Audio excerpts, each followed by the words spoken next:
Ada yang Ya, bisa dibantu. alhamdulillah. Ya masanya saya sering diteleponin sama itu orang-orang aja gitu, katanya uang goib lah, ini. Udah 3 orang berbeda-beda loh.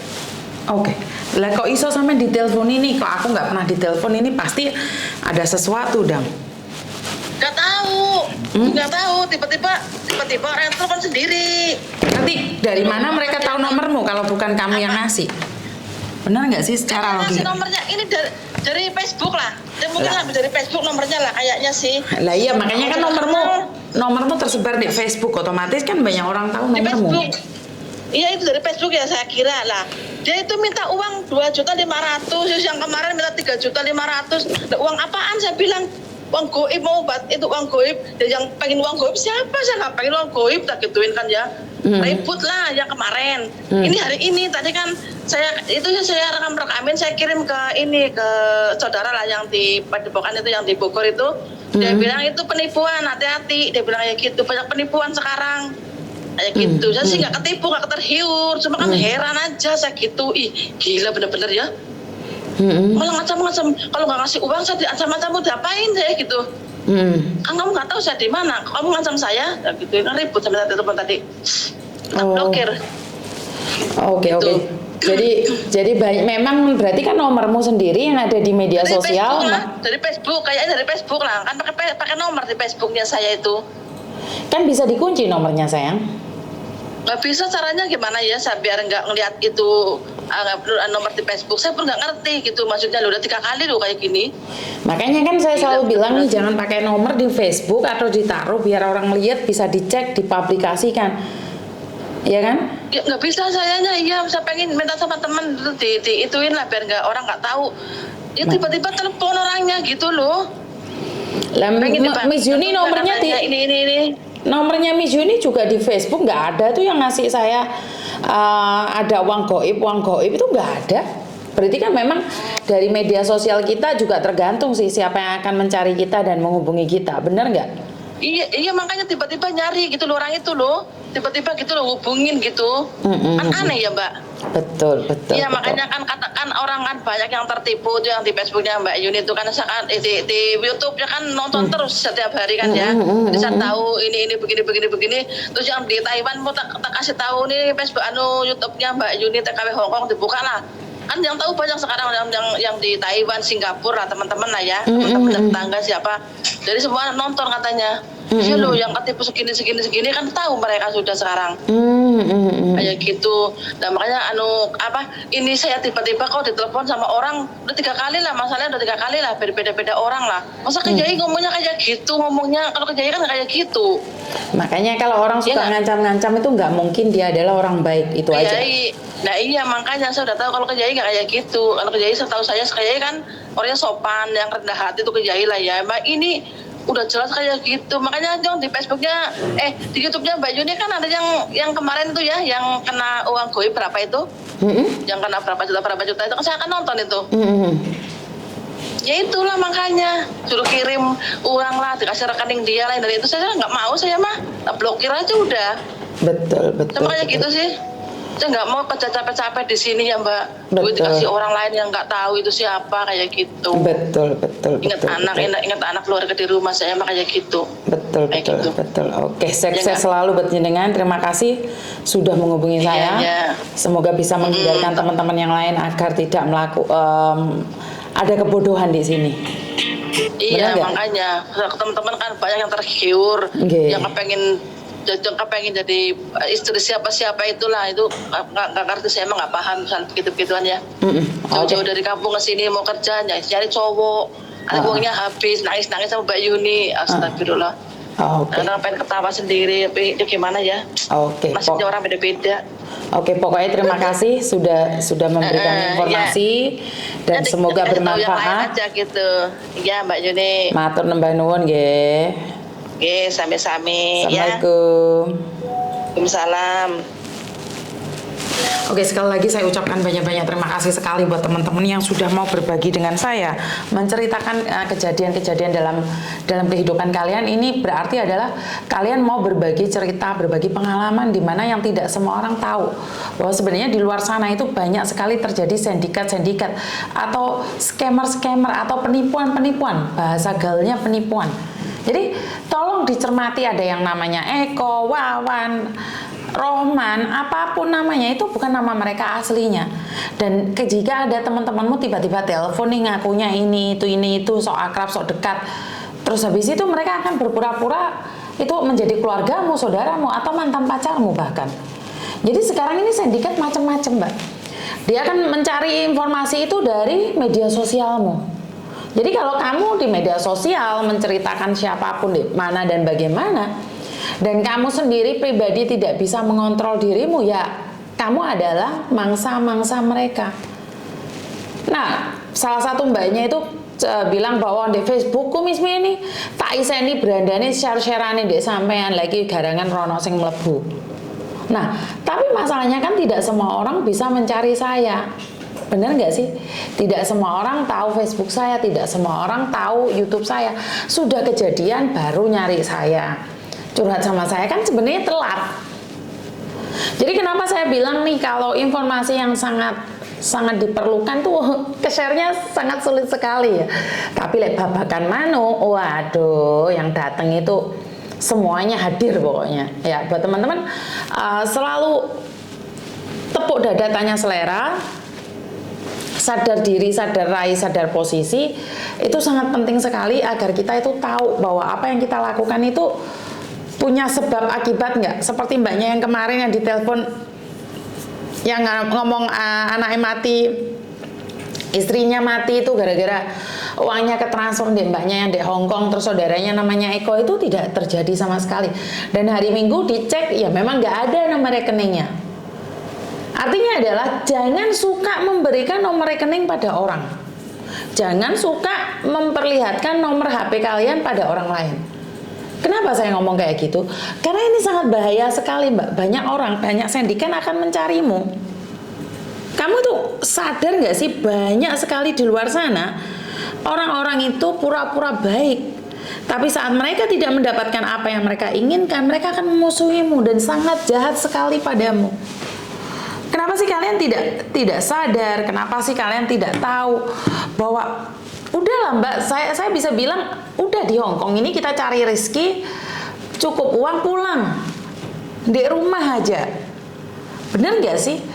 Dan saya sempat dengar bahwa ayo kita setelah sukses pulang aja.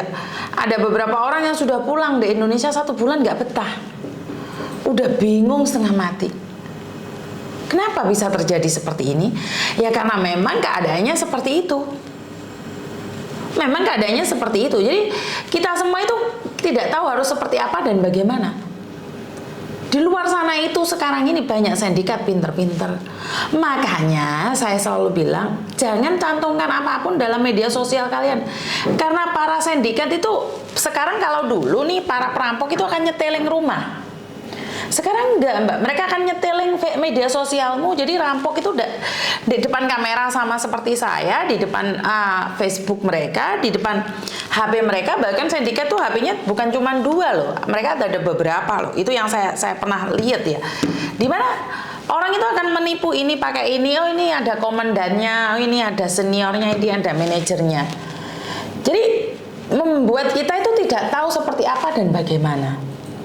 Jadi bisnis juga, ini banyak sekali tumpukan bisnis di sini di meja saya yang ngajak bisnis ini, bisnis itu. Kenapa sih berpikir untuk bisnis? Kita di sini mengais rezeki dan kita pulang Indonesia ya udah buka toko, ora usah muluk-muluk pingin jadi manajer, pingin jadi supervisor. Kenapa? Orang-orang ini akan memberikan rasa tamak pada kita. Selalu ngomong, wes tau, kowe mulai Indonesia tak rabi. Wis tau kowe mulya Indonesia tak kei iki, wis sampean rasa babu meneh. Aja dadi babu terus kowe iki soro. Ayo mulailah bebarengan urip seneng karo aku. Tapi itu semuanya bohong, Mbak. Tak kelolai keuanganmu, kok kowe tak dadekno istriku yang paling kusayang. Ya enggak lah. Giliran uangmu sudah habis kamu ditinggal. Tentang bisnis juga, bisnis itu selalu muluk-muluk ya, ngomongnya gede-gede, karena kalau nggak gede kan mereka nggak dapat nasabah ya. Selalu bilang, ayo kita simpan uang di sini, bisnis ini akan membawa keuntungan yang sangat besar, dan kalian 5 tahun lagi, 10 tahun lagi itu tidak perlu menjadi pembantu, kalian adalah bos. Wes, ngono ya, saya tak delok dari beberapa cerita investasi itu, iming-imingnya itu memberikan semangat, ayo kita harus bisa membangun bisnis sendiri. Jadi 5 tahun 10 tahun ke depan kita tidak usah jadi pembantu lah. Ternyata bisnisnya abal-abal, bisnis pentol korek, bisnis ini. Kadang-kadang orang yang kita kenal ini, sama Miss Yuni aja kalian jangan percaya kalau Miss Yuni tiba-tiba ngomong no bisnis, paling Miss Yuni untuk ceperan gede. Kenapa saya selalu bilang ada beberapa orang yang endorse, ada beberapa yang tidak sempat kerekam. Itu mau endorse saya, tapi saya itu sangat takut sekali. Mereka ngasih bayaran ke saya nih, terus habis itu mereka bohongi kalian. Saya juga kena loh mbak. Kan saya mempromosikan produknya, kalau saya ada apa-apa lah bagaimana? Siapa yang akan bertanggung jawab? Saya. Sementara saya sendiri nggak tahu apa-apa. Saya main ngoceh-ngoceh aja. Lah, kalian datang ke tempat itu karena percaya sama omongan saya. Nah, bangkrut aku. Duit gak entuk, dia mau uang mesti. Jadi jangan pernah percaya dengan bisnis wes lah. Aku ki wong desa, Mbak. Sapi, ngingu sapi ya wis ben. Sak tepake sapi. Sak tepake wedhus, tuku sawah. Gak mikir-mikir bisnis-bisnisan. Nyata nih berapa orang yang bisnis? 900 orang bisnis semuanya mengkurut. Hah? Jadi sindikatnya nomos tuh saya ingin aku. Jadi sindikatnya itu mulai emosi nih, mencoba menjadi hater yang tidak jelas. Dan orang-orang yang bahasanya sangat kasar, itu bukan karena hater, karena mereka tidak bisa lagi menyerap keringat kuning kalian. Jadi mereka mencari cara untuk menghancurkan saya. Tapi saya selalu bilang, sebenarnya enak kok. Di dunia ini kalau nggak ada masalah, kehadiran saya tidak dibutuhkan. Allah sok penenang, yo enggak. Karena kehadiran saya dari dulu, dari 20 tahun yang lalu itu jadi panadol sebenarnya. Jadi obat panadol tok nenang nih, tapi nenang nih bukan berarti saya menanggulangi semua permasalahan Anda. Podo karo wong mumet nah kayak ya tak kayak obat nenang nih tok. Lho perkara kuwi mau panadolnya nggak bisa menyembuhkanmu kan, mumet bukan berarti cuman pusing-pusing saja kan. Ya mungkin mumet karena jantungnya rusak, ginjalnya rusak kan juga bisa. Kan saya tidak bisa menembus ke sana. Saya cuma bisa menenangkan kalian dan membuat kalian tidur sesaat. Setelah kalian lancing, setelah kalian berpikir secara positif, maka kalian berhak menentukan apa yang akan kalian lakukan. Jadi di sini kehadiran saya adalah hanya obat penenang, jadi tidak lebih dari itu. Dan saya tidak bisa membantu jalan keluar jika kalian sendiri tidak pernah berusaha. Saya akan kasih jalannya, ngombe obat, Mbak Mariono datang ke dokter. Habis ke dokter cek ini kan jalannya seperti itu. Sama kalau mbaknya datang ke sini saya selalu tanyakan. Sebelum saya memberikan resep obat pada mbak-mbaknya itu saya selalu bilang, Mbak, udah telepon agenmu belum? Udah telepon KJRI belum? Nah, setelah itu saya kasih dia obat penenang. Kalau mereka bilang sudah atau belum, saya pasti. Oke, kalau belum, coba cari mereka dulu sebelum cari saya. Saya enggak, Mbak, enggak ujuk-ujuk enak arek Rene terus percaya 100%, enggak kok. Karena saya lihat itu banyak sekali play victim di sini, seolah-olah mereka yang teraniaya tapi sebenarnya mereka yang menganiaya orang lain. Jadi karena kita diizinkan punya pikiran, otomatis saya berpikir setiap kata-kata itu. Padahal saya sudah wanti-wanti nih. Sekali lagi masalah utang, masalah bank itu nggak ada urusannya sama saya, dan saya tidak ingin mengotori hati saya, mulut saya, pikiran saya dengan menghina kalian. Jadi tolong nih yang punya utang bank atau sampai tukaran, sampai bentrok, sebenarnya jangan cari saya, itu yang terbaik. Kenapa? Kalau cari saya pun tidak ada solusinya keluar. Tidak ada yang bisa membantu kalian kecuali kalian sendiri membayar utang kalian. Dan satu lagi nih pesan buat para rentenir, jangan terlalu over ya Mbak ya. Kalau makan keringat kuning orangnya jangan terlalu over. Saya tidak bermaksud menghina kalian, cuman nih Kalau kalian terus-terusan ngedene apa sih gak ono di kalender. Wedine lek pas awakmu cek nyedot gede kuninge wong, ajalmu tiba. Karena ingat, perjanjian kita sama Tuhan tentang kematian itu tidak ada yang tahu. Bahkan dokter pun tidak bisa memberitahu kita. Dokter yang paling pinter, dokter yang dibayar dengan mahal pun tidak bisa memberikan nyawa kita. Dia bisa membantu, tapi kalau Tuhan sudah berkehendak lain, tidak bisa. Jadi buat teman-teman, be smart. Jangan cuman HP-nya aja yang smart, tapi pikiran kita harus lebih smart lagi ya. Jangan berpikir tentang sesuatu yang melebihi kapasitas kita. Dan itu aja dari saya. Kurang lebihnya saya minta maaf. Wassalamualaikum warahmatullahi wabarakatuh. Berkat Tuhan mengalir atas hidup kita semua. Semoga semua makhluk hidup bahagia dan terima kasih. Bye-bye.